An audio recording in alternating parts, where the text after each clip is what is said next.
नमस्कार। GS quick revision के अंतर्गत हम लोग आज के टॉपिक जो बहुत ही महत्वपूर्ण है, जिसमें आप लोग अक्सर कंफ्यूज रहते हैं, उसको जल्दी से एक रिवाइज के तौर पर देख लेते हैं। स्वदेशी आंदोलन और भारत छोड़ो आंदोलन से जुड़े पत्रकार कौन थे? एच.डब्ल्यू. नेविंसन और लुई फिशर। यानी एच.डब्ल्यू. नेविंसन ये स्वदेशी आंदोलन से जुड़े थे और लुई फिशर भारत छोड़ो आंदोलन से। वह पत्रकार जो महात्मा गांधी का जीवनीकार है, लुई फिशर। भगत सिंह और बटुकेश्वर दत्त ने केंद्रीय विधानसभा में बम कब फेंका था? डेट याद रख लीजिएगा, 8 अप्रैल 1929 को। रैयतवाड़ी व्यवस्था जो कि 1820 में तमिलनाडु के 12 महल से प्रारंभ हुई थी, मद्रास, बम्बई के कुछ हिस्सों, असम तथा कुर्ग में लागू करने तथा सत्रात्मक एवं स्वच्छंदतावाद दृष्टिकोण से संबंधित व्यक्ति कौन है? Thomas Munro. इन्हीं ने इस व्यवस्था को लागू करने में प्रमुख भूमिका निभाई थी। ओके। संसद के दोनों सदनों की संयुक्त बैठक की अध्यक्षता कौन करता है? लोकसभा का अध्यक्ष। अनुच्छेद 118(4). संसद में शून्यकाल का समय दोपहर 12 से 1 बजे तक होता है। 86वां संशोधन अधिनियम 2002 कब लागू हुआ? 1 अप्रैल 2010 से। उच्च न्यायालय के न्यायाधीशों की सेवानिवृत्ति आयु कितनी है? 62 वर्ष। गंगा नदी की एकमात्र सहायक नदी जिसका उद्गम मैदान में है, गोमती नदी है। इसका उद्गम गोमत ताल से होता है, फुलहार झील से पीलीभीत। और देखिए, ये एकमात्र ऐसी नदी है जो मैदानी भाग से निकलती है, फुलहार झील से। ओके। यमुना की सहायक नदियाँ केन, बेतवा और चंबल। बद्रीनाथ का मंदिर अलकनंदा नदी के तट पर है, जबकि केदारनाथ ये मंदाकिनी नदी के तट पर स्थित है।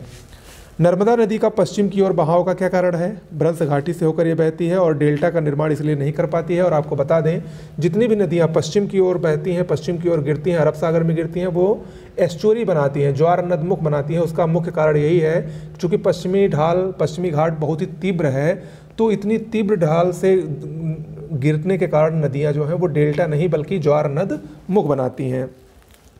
हाल ही में जिन 2 नदियों को जोड़ने का कार्य पूरा हुआ है, गोदावरी और कृष्णा को।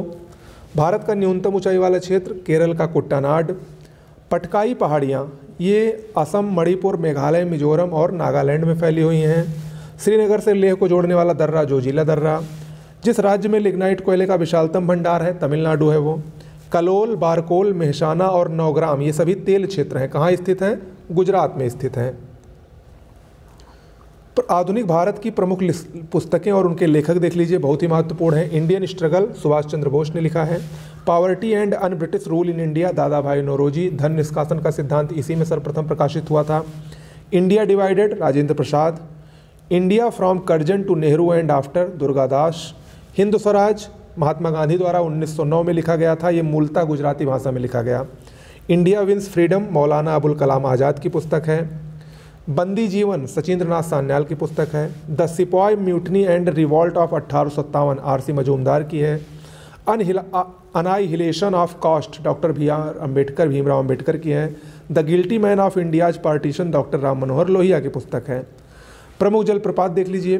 जोग जलप्रपात, जिसको महात्मा गांधी जलप्रपात भी कहा जाता है, कर्नाटक के शरावती नदी पर स्थित है।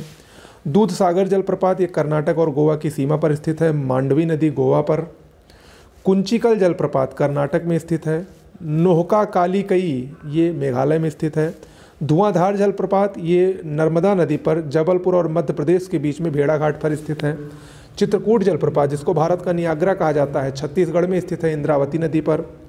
शिव समुद्रम जलप्रपात कर्नाटक में स्थित है, कावेरी नदी पर। कपिलधारा जलप्रपात मध्य प्रदेश में है, नर्मदा नदी पर। विक्टोरिया जलप्रपात दक्षिण मध्य अफ्रीका में जाम्बिया जिम्बाब्वे सीमा पर जाम्बेजी नदी पर स्थित है। ये 1989 में विश्व विरासत सूची में शामिल हुई थी। एंजल जलप्रपात वेनेजुएला में स्थित विश्व का सबसे ऊंचा जलप्रपात है। स्टेनले और लिविंगस्टोन जलप्रपात कांगो जायरे नदी पर स्थित है। ये नियाग्रा जलप्रपात कनाडा और अमेरिका की सीमा पर इरी और इंटोरियो झील के मध्य स्थित है। टुगेला जलप्रपात दक्षिण अफ्रीका में स्थित है, विश्व का दूसरा सबसे ऊंचा जलप्रपात है ये। ओके। पवनों को देख लीजिए, विश्व में पवनें चलती हैं। आल्प्स पर्वत स्विट्जरलैंड में फॉन नामक पवन चलती हैं। बोरा ये इटली की पवन है। मिस्ट्रल राइन घाटी की है। खमसिन मिस्र की पवन है। चिनूक अमेरिका की पवन है। ब्लिजार्ड कनाडा की पवन है। और सिरोको ये सहारा रेगिस्तान की पवन है। इटली में रुधिर वर्षा करवाती हैं। ओके। भारत की झीलें को देख लीजिए। केरल में वेम्बनाद और अष्टमुदी झील है। पुलिकट झील तमिलनाडु और आंध्र प्रदेश की सीमा पर स्थित है। रूपकुंड झील जो कि रहस्यमयी झील है, उत्तराखंड में स्थित है। सूरजकुंड झील हरियाणा में। कोलेरू झील आंध्र प्रदेश में, हमीरसर झील गुजरात में, अंचार झील ये श्रीनगर जम्मू कश्मीर में स्थित है, फुलहर झील उत्तर प्रदेश में जिससे गोमती नदी निकलती है पीलीभीत से, चपनाला और हाफलांग झील असम में है, लोनार झील ये भारत की एकमात्र क्रेटर झील है, महाराष्ट्र में स्थित है, लोकटक झील पूर्वोत्तर की सबसे बड़ी मीठे पानी की झील है, मणिपुर में स्थित है, घेपन झील बर्फ से ढकी झील है, हिमाचल प्रदेश में स्थित है। विभिन्न सम्राट और उनकी उपाधियां देख लीजिए। अशोक की उपाधि है प्रियदर्शी और प्रियदर्शिन। समुद्रगुप्त, इसको भारत का नेपोलियन कहा जाता है। परक्रमांक इसकी उपाधि है और इसकी एक और उपाधि है पृथव्या प्रथम वीर। चंद्रगुप्त द्वितीय को विक्रमादित्य कहा जाता है और परम भागवत की भी उपाधि इसने धारण की थी। हर्षवर्धन को शिलादित्य हुएनसांग द्वारा कहा गया है और स्कंदगुप्त की उपाधि थी क्रमादित्य। ओके, कुछ और पुस्तकें देख लीजिए। The man who divided India, Rafiq Zakaria की बहुत ही महत्वपूर्ण पुस्तक है। The philosophy of bomb, Bhagwati Charan Vohra की पुस्तक है। The roots of ancient India, W.A. Fairservis की बुक है। The Indian war of independence, V.D. Savarkar, Vinayak Damodar Savarkar की पुस्तक है। अवध इन रिवोल्ट, रुद्रांशु मुखर्जी की पुस्तक है। Politics in India, Rajni Kothari की पुस्तक है। बापू माई मदर, संस्मरण है ये, मनु बहन की पुस्तक है। मैं अनीश्वरवादी क्यों हूँ, भगत सिंह की पुस्तक है। In introduction to the dream land, Bhagat Singh की पुस्तक है। अनहैप्पी इंडिया, लाला लाजपत राय की पुस्तक है। इंडियन अनरेस्ट, ये वैलेंटाइन सिरोल की पुस्तक है। ओके, कुछ प्रमुख आयोग और समितियां देख लीजिए ब्रिटिशकालीन। हंटर शिक्षा आयोग 1882 में गठित हुआ था। 1854 के बाद शिक्षा के क्षेत्र में हुई प्रगति की समीक्षा के लिए, मुख्य रूप से ये प्राथमिक शिक्षा के लिए समर्पित आयोग था, हंटर शिक्षा आयोग। चार्ल्स घोषणा पत्र 1854 में, इसको भारतीय शिक्षा का मैग्ना कार्टा कहा जाता है। इसी के आधार पर 1857 में लंदन विश्वविद्यालय की तर्ज पर ब्रिटिश भारत में 3 विश्वविद्यालय, कलकत्ता, मद्रास और बम्बई की स्थापना की गई थी। अगला है सार्जेंट योजना, 1944 में आई थी। प्राथमिक और उच्च माध्यमिक विद्यालयों के स्तरों में सुधार पर जोर। 6 से 11 वर्ष तक की आयु के बच्चों के लिए निःशुल्क और अनिवार्य शिक्षा की व्यवस्था की गई इसमें। बटलर समिति 1927 में, देसी राज्यों और अंग्रेजी सरकार के संबंधों पर विचार करने के लिए बटलर समिति 1927 में आई थी। वेदों के बारे में देख लीजिए। 4 प्रकार के वेद होते हैं। पहला है ऋग्वेद। ऋग्वेद में स्रोत और प्रार्थनाएं हैं। गायत्री मंत्र ऋग्वेद में ही है। इसके रचनाकार विश्वामित्र थे। ऋग्वेद का ब्राह्मण ग्रंथ ऐतरेय और कौशितकी है तथा इसके पुरोहित को होता कहते हैं। सामवेद ये गेय रूप में है, गायन रूप में, जिसका गायन उद्गाता कहलाता है। इसका ब्राह्मण ग्रंथ षड्विश है और सामवेद में ही सारे गामा पाधा निसा जो सप्त स्वर हैं वो सामवेद से ही लिए गए हैं। यजुर्वेद, इसमें स्रोत और कर्मकांड है। इसका ब्राह्मण ग्रंथ शतपथ ब्राह्मण है, इसका पुरोहित अथर्व होता है। अथर्ववेद ये तंत्र मंत्र जादू टोना वशीकरण से संबंधित है। इसका ब्राह्मण ग्रंथ गोपद ब्राह्मण है और इसका पुरोहित ब्रह्मा होता है। सत्यमेव जयते जो कि एक भारत का प्रसिद्ध आदर्श वाक्य है, ये मुंडकोपनिषद से लिया गया है। ओके, विभिन्न शासक और उनकी उपाधियां देख लीजिए।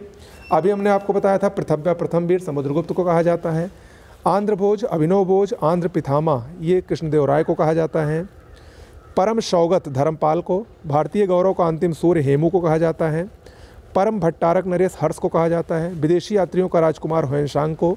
गंगा कोंड, गंगा घाटी की सफल अभियान के पश्चात ये उपाधि दी गई थी राजेंद्र प्रथम को।